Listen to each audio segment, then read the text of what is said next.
کیونکہ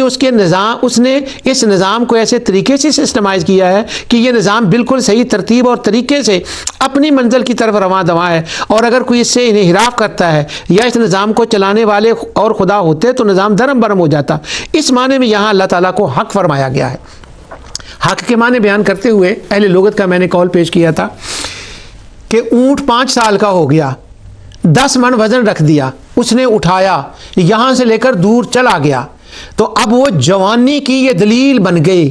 اب حق کنکریٹ پروف کیا ہوا کہ اس نے جب وہ وزن لے کر چلا گیا تو اس کا مطلب ہے وہ جوان ہو گیا۔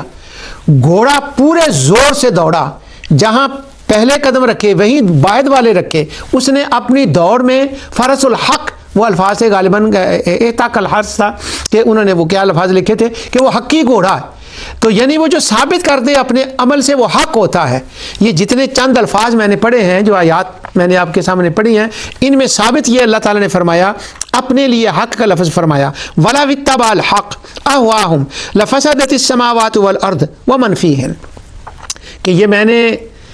تخلیق کیا ہے، میری کائنات کے حسن کو دیکھو، سبحان اللہ، سورہ ملک کی ابتدائی آیات،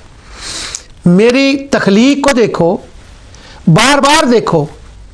اور نقص نکالنے کی کوشش کرو، اور بار بار نقص نکالنے کی کوشش کرو، تمہاری نگاہیں تھک جائیں گی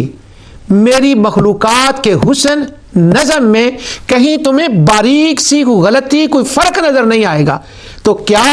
یہ میرے سچے خدا ہونے کی دلیل نہیں ہے کہ یہ میں نے ان کے اندر جو حسن پیدا کیا ہے؟ بھلا جھوٹے باطل جو لوگ ہوتے ہیں، خدا ہوتے ہیں جو تمہارے سامنے ہیں، وہ بھی ایسا کر سکتے ہیں؟ یہ ذالک بان اللہ هو الحق، اللہ سچا خدا ہے، اور اس کے سچے خدا ہونے کی یہ دلیل ہے کہ اس کی تخلیق، اس کی مخلوق کا حسن دیکھو کہ اس کے اندر کوئی اونچ نیچ نہیں ہے، یہ اس کے سچے ہونے کی دلیل ہے۔